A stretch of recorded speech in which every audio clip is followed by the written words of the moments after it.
Wahai Nabi Muhammad, kabarkanlah, katakanlah engkau kepada Suraqah bin Malik bahwa sesungguhnya, bahwa kenyataannya Allah itu adalah Tuhan yang Maha Esa, Allah itu adalah Tuhan yang Maha Tunggal.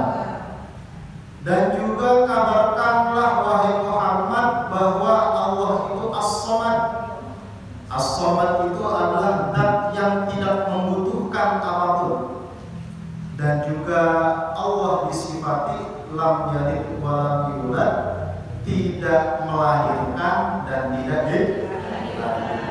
Wa lam yakul lahu kufuwan ahad, dan Allah sama sekali tidak akan ada yang membandingi. Udah paham ya artinya?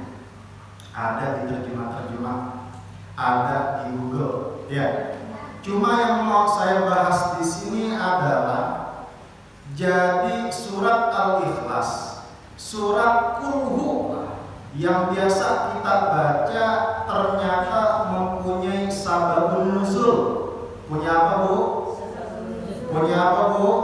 Sebut sababun nuzul. Sebut sababun nuzul. Jadi punya sababun nuzul, punya sebab turunnya ayat tersebut. Sebabnya kenapa, alasannya kenapa, jadi ada riwayat begini, Bu. Satu ketika Nabi Muhammad SAW ingin berangkat, ingin keluar ke tanah Madinah, ke kota Madinah. Dalam perjalanannya Nabi ternyata Nabi itu papasan, Nabi itu melewati gang. Yang nama gangnya itu adalah Darun Nadwa. Jadi nama gangnya itu Darun Nadwa. Jadi Darun Nadwa itu nama gang, gangnya itu bertepatan dengan rumahnya Abu Jahal. Dan disitulah tempat kumpulnya kaum kafir Quraisy. Kemudian karena melihat kaum kafir Quraisy Nabi lewat, ternyata ada yang nyeletuk. Wih, patungan yuk, kumpulin duit. Barang siapa yang bisa membunuh Nabi, barang siapa yang bisa membunuh itu yang namanya Muhammad, nu'tihi mi'ata naqatin hamro'ah. Kita patungan kumpulin duit buat ngebeli hadiah, yang dimana hadiahnya tersebut adalah 100 ekor unta yang berwarna merah. Dan juga apa? Unta tersebut sudal hadaqati, selain berwarna merah, ternyata yang bola matanya itu berwarna hitam pekat.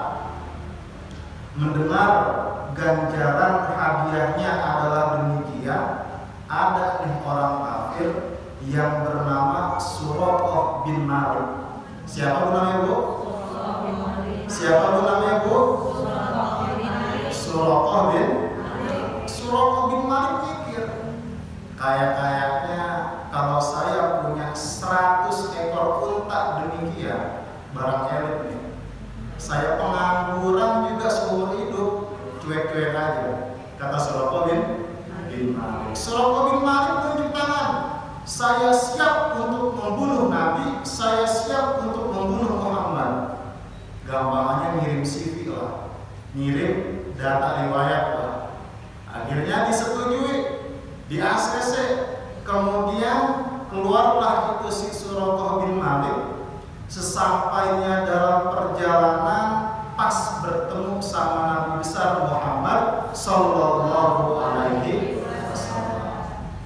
Ketika si Suraqah bin Malik itu fasalla saifahu liyaqtulahu, dihunuskan pedangnya tuh si Suraqah, mau dibunuh Nabi, mau ditusuk Nabi. Ternyata Allah memberikan kuasa, ternyata Allah memberikan peristiwa, famasakathu fatafsulu rijlul farasi ilal ardi ilal rukbatihi.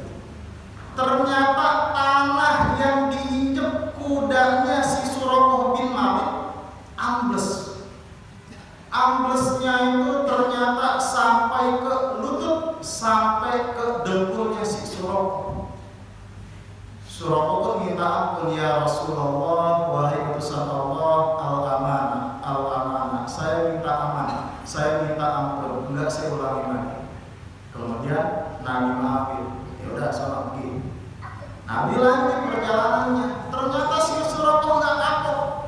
Kedua kalinya ia mau menusuk lagi Nabi dari belakang. Ternyata kejadian yang sama, tanah tersebut ambles, dan kalau yang pertama amblesnya sampai dengkul, yang kedua ini tanah tersebut amblesnya ila surrati, sampai ke pusat, sampai ke perutnya si Suraqah, ambles tanah.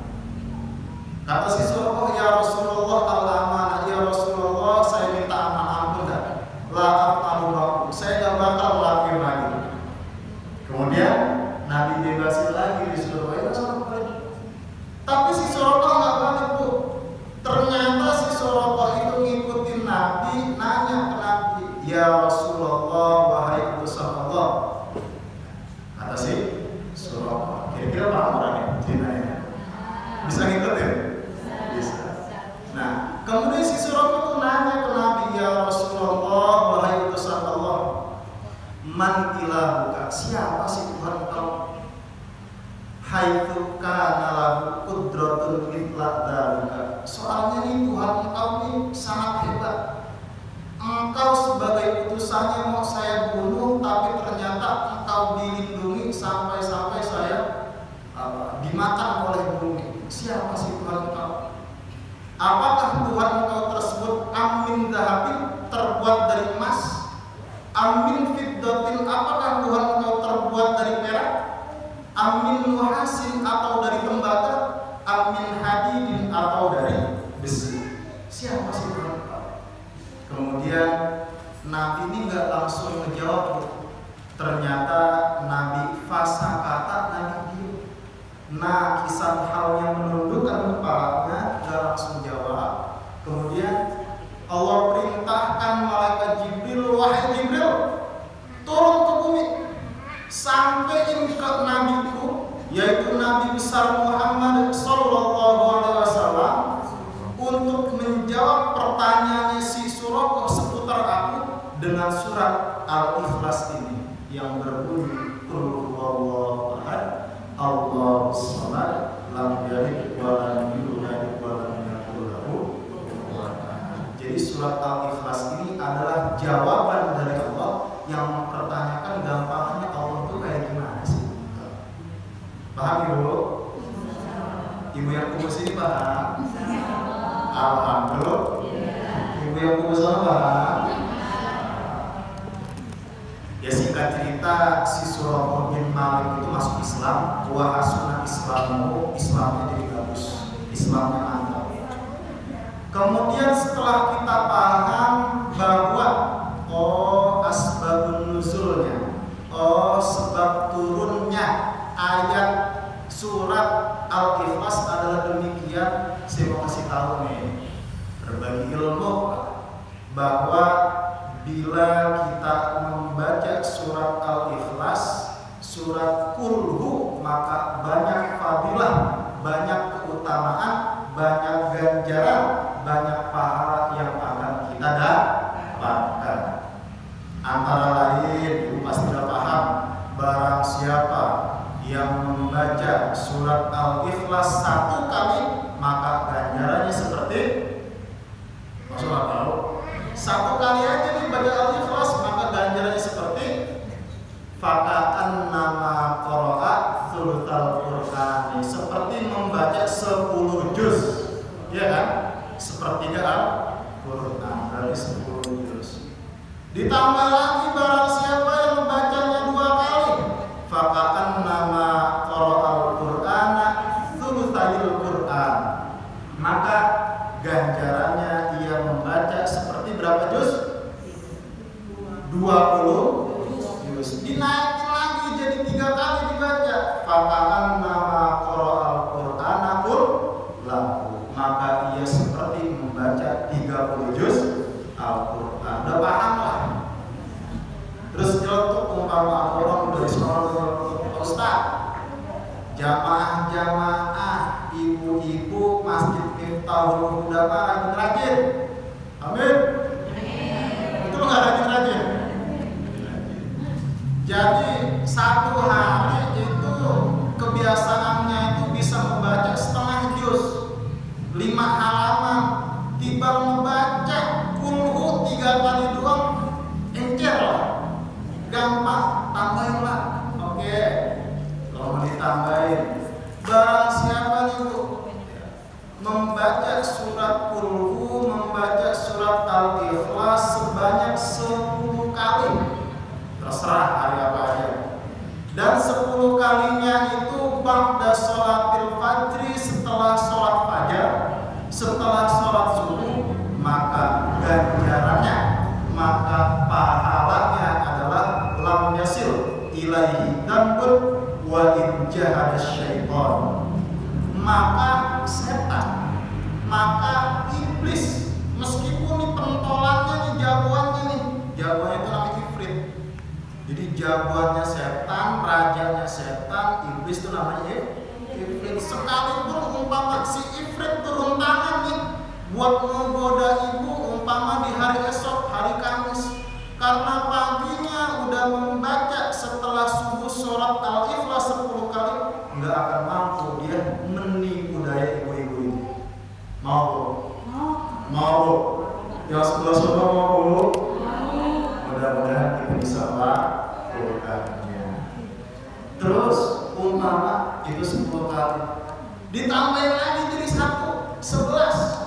Maka barang siapa yang membaca surat al-ikhlas sebanyak 11 kali, terserah hari apapun, terserah apapun waktunya, kalau ini, maka ganjarannya adalah banallahu ta'ala lahu baitan fil jannati min yaqutatin hamro'a.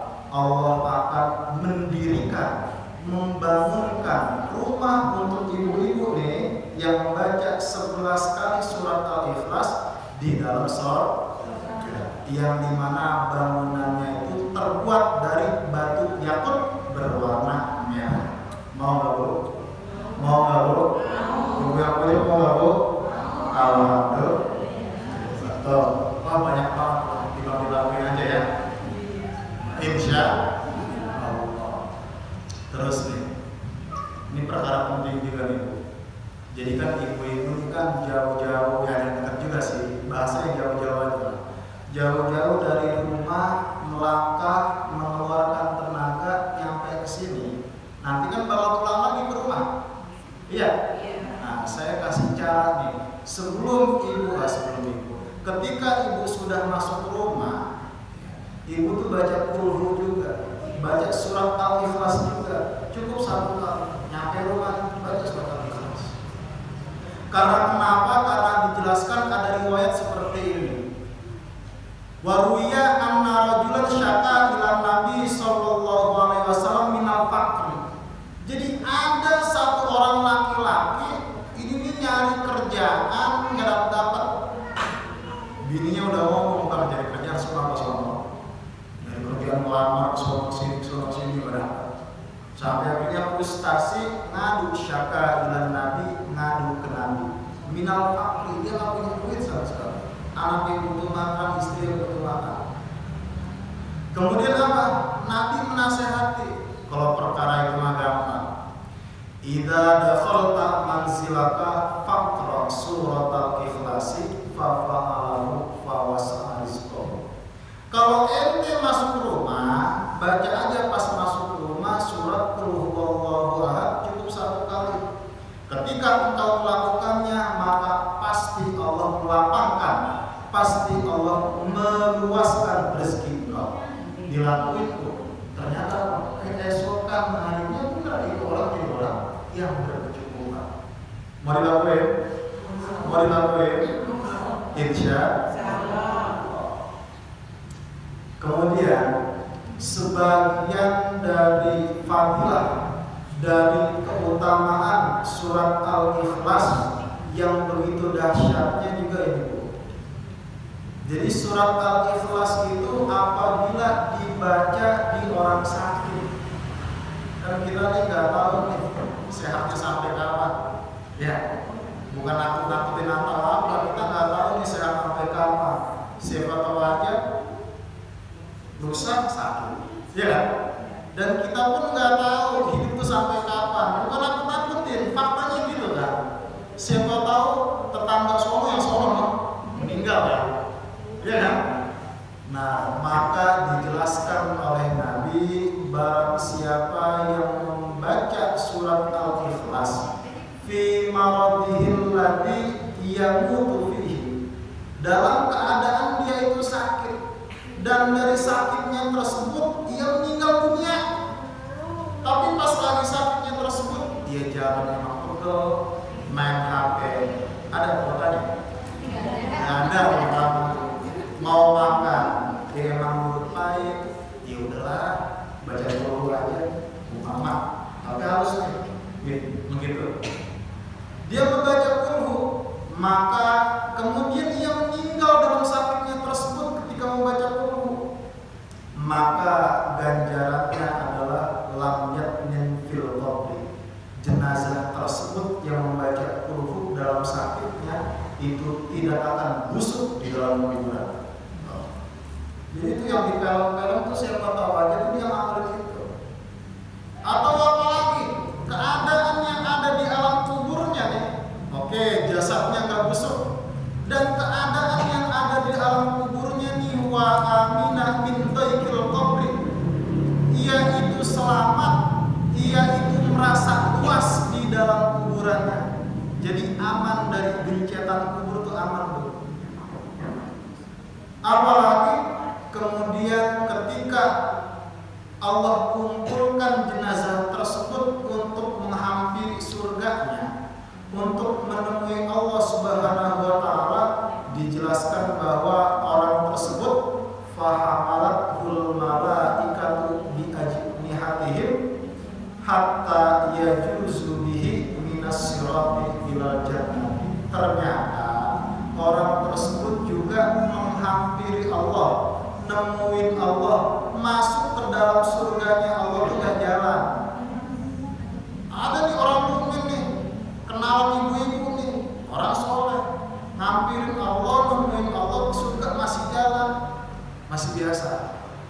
Nah, tapi untuk yang membaca kulhu, dia nggak jalan kaki, akan tetapi dia akan digendong, dia akan naik ke sayapnya para malaikat-malaikatnya Allah sampai melewati jembatan As-Sirat yang terkenal sangat tajam, yang terkenal sangat tipisnya, itu dia lewat dengan sayapnya para malaikat. Pengen kulhu gitu, Bu? Pengen kulhu gitu, Bu? Alhamdulillah. Yang terakhir, yang terakhir, sebelum saya tutup, ya mudah-mudahan bisa diamalin ya. 30 doang ya. Yang terakhir nih Bu, sebelum saya tutup, sebagai bekal juga buat ibu-ibu, kenapa sih surat kulhu, kenapa sih surat Al-Ikhlas yang cuma ayatnya 4, yang ayatnya pendek-pendek, begitu hebat, begitu dahsyatnya fadilah-fadilahnya? Jawabannya adalah karena surat Al-Ikhlas itu adalah surat yang murni, yang isinya itu hanya menerapkan sifat Allah doang. Saya terangin begini, Bu. Jadi kalau santri itu belajar di pondoknya begini, ayat-ayat Al-Quran itu banyak jenisnya. Ada ayat-ayat Al-Quran yang menerangkan tentang hukum. Contoh, yuk kita baca bareng-bareng. Bismillahirrahmanirrahim. Bismillahirrahmanirrahim. Ya ayyuhalladzina amanu. Ya ayyuhalladzina amanu. Idza kuntum ilas sholati. Fagsilu wujuhakum. Wa aydiyakum. Ilal marafiqi. Wamsahu birusikum. Wa arjulakum ilal ka'bayn. Yang artinya adalah wahai ibu-ibu pondok miring, diajak ngobrol bersama Allah. Ya ayyuhalladzina amanu, wahai ibu-ibu pondok miri, kalau mau sholat asar dan dalam keadaan berhadas maka berwudulah. Anggotanya apa aja? Muka, tangan, kepala diusap dan juga kaki. Itu ayat hukum. Ya Bu? Hukum itu. Ada lagi ayat Al-Quran tuh isinya tuh hikayatun, cerita. Contoh, ayo baca bareng-bareng. Bismillahirrahmanirrahim. Bismillahirrahmanirrahim. Wa in qultum ya Musa lan nu'mina laka hatta narallaha jahra fa'akhadat humus sa'iqatu wa antum tanzurun. Yang artinya adalah, terjemah bebasnya adalah ini ayat tentang cerita, tentang hikayat. Yang artinya, yang terjemah bebasnya adalah saat Nabi Musa itu kembali ke kaumnya, ngelihat kaumnya Bani Israel ternyata pada menyembah sapi, anak sapi, al-ijlah, pada menyembah anak sapi. Nabi Musa kesal, itu anak sapi dibuang ke laut. Kemudian Nabi Musa kesal ngumpulin 70 orang perwakilan dari Bani Israel. Kata Nabi Musa, ya bahasa Indonesianya lah, kumpulin perwakilan sampai 70 orang, mau saya ajak ke Bukit Turisina. Kemudian udah nyampe 70 orang, sampai pula di Bukit Turisina, ternyata 70 orang itu ngomong, Nabi Musa, kami sepakat mau beriman kepada engkau sebagai Rasul, juga mau beriman kepada Allah sebagai Tuhan kami, kalau kami bisa mendengar ucapan Allah. Nabi Musa akhirnya bermunajat, minta ke Allah, ya Allah, mereka ingin engkau berkomunikasi dengan diriku, dikabulin Allah Gusti Allah. Cuma dalam kejadian itu, saat Nabi Musa komunikasi dengan Allah dan didengarkan pula oleh Bani Israel yang jumlahnya ada 70, di Bukit Turisina itu ada al-ghamam. Al-ghamam itu ada kabut. Sehingga Bani Israel yang jumlahnya 70 itu rata-rata gak percaya. Wah, kayaknya Nabi Musa ini bohongin kita. Kemudian Bani Israel yang 70 orang itu ngomong lagi, ya Musa lan nu'mina laka hatta narallaha jahra. Wahai Nabi Musa, kami takut dibohongin. Kami gak bakal iman kepada Allah kecuali kami melihat Allah jahratan secara terang-terangan, jahratan secara langsung. Padahal udah dikasih anugerah bisa mendengar kalamnya Allah. Kemudian Allah murka, fa'akhadatkum as-sa'iqatu wa antum tanzurun. Allah siksa dengan Allah sambar petir satu-satu. Itu kaumnya Nabi Musa. Nah, itu cerita bukan? Itu cerita yang jadi pelajaran buat kita. Kemudian surat Al-Ikhlas, balik lagi, ini apa? Ini adalah surat yang bukan hukum, yang bukan cerita, tapi murni tentang ketauhidan, murni tentang menjelaskan Allah itu kayak gimana, sifatnya Allah itu kayak gimana. Makanya barang siapa yang membaca surat Al-Ikhlas, ganjarannya seperti yang demikian tadi itu yang sudah saya jelaskan. Paham Bu? Paham Bu? Paham Bu? Mudah-mudahan kita bisa mengamalkannya, mudah-mudahan kita bisa menjadi orang yang istiqomah, dan mudah-mudahan kumpulnya kita di sini dihitung sebagai amal yang diridhoi oleh Allah Subhanahu wa Ta'ala. Mungkin cukup sekian dari saya. Akhirul